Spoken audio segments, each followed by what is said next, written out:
At Finance Story, we decode the stories behind India's biggest market moves. While the world's biggest car makers struggle to get enough batteries, Tata Motors is quietly planning to launch 10 new electric models in the next 2 years.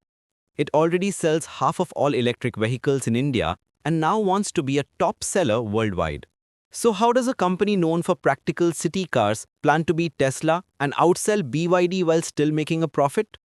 10 new electric vehicles, a huge new factory in Europe, and a goal to significantly expand the world's third largest charging network in just a few years. It sounds like an ambitious plan, but this is the to-do list for Tata Motors, and they plan to do it all before 2026. Today, we'll break down their whole plan, the launch of 10 new models, the role of Jaguar Land Rover, the new UK mega factory, and the software that will decide if this plan succeeds or fails. Let's get started. Tata's first step is simple: release a lot of cars before their competitors can. By 2026, the company will launch 10 different electric models under two brands, Tata Passenger and Jaguar Land Rover. 5 of these cars will be built on a new flexible base called the Sigma platform. The other 5 models will use Jaguar Land Rover's electric platforms aimed at luxury buyers. But selling a lot of one type of car isn't enough. So Tata will release cars in many different categories. The production list includes a new version of the Sierra SUV, a Nexon Coupe to compete with other popular models, and an electric Harrier that looks like the original diesel model. The company will also release 2 small SUVs that get tax benefits in India because of their size, and 2 electric vans for delivery services. This gives them a lineup of cars that could sell 1.2 million per year if there is enough demand. India alone cannot buy that many electric cars, so the second part of the plan is to export, using the car dealerships that Jaguar Land Rover already has and a brand new huge factory in the UK. Last year, the Tata Group announced it would spend hundreds of millions of pounds to update its Halewood plant. By 2028, it will be a factory that can produce 40 gigawatt-hours of batteries. The factory is located close to a major port, giving Tata a direct shipping route to Europe, North America and Africa. Why not just use cheaper batteries from China? There are 2 main reasons. First, a US law offers a tax credit for cars if the battery materials come from countries that have a free trade agreement with the US, which includes the UK. Second, European countries are creating new taxes on products that have high carbon emissions, which could add a large tax to Chinese batteries. By making batteries in Britain, Tata avoids both of these problems. It also gives Jaguar Land Rover a Made in Europe label, which luxury buyers like. Meanwhile, all of Jaguar's models will be fully electric by 2035. Land Rover will take a slower approach, making 60% of its cars electric while using hybrids until better battery technology is ready. The good news for Tata Motors investors is that both brands will use batteries from the same British factory. This spreads the cost of research and development across many vehicles, even if sales in India are slow. Cars are only half of the story. The electricity to power them is the other half. India currently has thousands of public chargers, but most of them are in just a few big cities. This makes it hard to drive electric cars on long highway trips. Tata wants to increase the number of chargers to over 1 lakh by 2026 and 4 lakh by 2027. They plan to do this by letting other people build and run chargers using Tata's software instead of building them all themselves. The key is a shared system called Tata ChargeVerse. It allows other companies to connect their chargers to Tata's app and they share the money. Another Tata company, Tata Power, promises to cover some of the basic electricity costs for the first 3 years, which makes it much less risky for the operator. For example, Tata will rent a powerful public charger to a business for the price of a small home charger, as long as they make sure it's working over 97% of the time. A similar plan will be used in Europe under the Jaguar Land Rover brand. There, Tata is partnering with BP Pulse to put powerful chargers on major highways. Importantly, the system behind the scenes is the same in both India and Europe, so a customer can use a charger in the UK with the same app and account they use in India.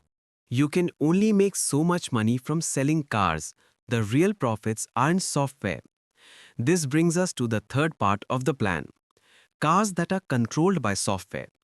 Tata's new electric cars have a central computer system using a powerful Qualcomm chip. Wireless updates can add new features like heated seats or more power, which customers can buy from the car's screen. Early tests show that a percentage of people are buying these extra features. This adds up to a significant amount of almost pure profit. This profit comes just from software. Experts estimate that by 2030, software could make up a large portion of Tata's automotive profits. Having big plans is easy, but finding the money for them is hard. Tata Motors has already spent $2 billion since 2021. The company says it won't sell more shares. Instead, it will use the profits it already makes and a clever financial tool. With this tool, companies that buy lots of cars pay a portion of the price at the start and then make monthly payments. This lets Tata record the full sale immediately and passes the risk of the car losing value over time to another company supported by banks. They expect their EV business to start making a profit in the 2026 financial year. This assumes the average car price stays at a certain level and battery prices continue to drop. This is an ambitious goal, but not impossible, as the price of lithium, a key battery material, has dropped a lot. If prices stay low, Tata could sell its cars for less than competitors while still making a healthy profit.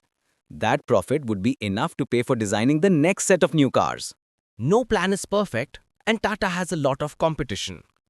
Chinese companies like BYD and ACIC are already selling profitable electric cars in Europe.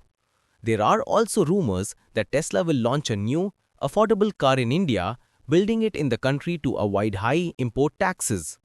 There is also uncertainty about government bonuses, as financial help for buying EVs in India may end soon, which could make cars more expensive. Problems with getting parts is another big worry. Tata currently gets a majority of its battery materials from China. Any conflict could shut down their factories for weeks. We also have to consider what people think of the brand. Outside of India and the UK, Tata is mostly known for budget cars. It will be a huge marketing challenge to convince customers to pay a high price for a Jaguar when they know the same parent company makes very inexpensive cars. Yet, the company has survived bigger challenges. It bought Jaguar Land Rover during the 2008 financial crisis. 12 years later, Jaguar Land Rover makes a large profit every year. So if any company can change how the world sees them, it's Tata. So, which part of Tata's plan excites you most? The wave of new products, the big bet on the UK factory, or the model of selling software features? Let me know in the comments. And if you're interested in latest stock news, subscribe to the channel so you don't miss our updates on this story. Here's a quick summary of the timeline. In 2025, the Harrier and Sierra EVs are expected to launch in India, alongside thousands of new charging stations. In September 2025, the first electric Jaguar car will be shown, using early batteries from the Halewood factory. By March 2026, Tata could start shipping the Nexon Coupe to other countries. In July 2026, the Halewood factory is expected to increase its battery production capacity. By March 2027, Tata hopes to have sold a total of 3 million EVs worldwide. If they achieve even half of these goals, the company will have built a strong position in the market. Are you still not sure if traditional car makers can succeed in the electric vehicle race? Hit the notification bell. Tata Motors is using all parts of its larger company for its EV plan: power, steel, software, and finance, plus 150 years of experience. The 10 new models, a European factory, and a huge charging network are the physical parts of the plan. Making money from software updates and special financing provides the extra profit needed. Will it be enough to compete with Tesla and BYD? That depends on how well they can carry out the plan. But one thing is clear, this company from India is now ready to take on the world. If you are an investor, this is a company to watch.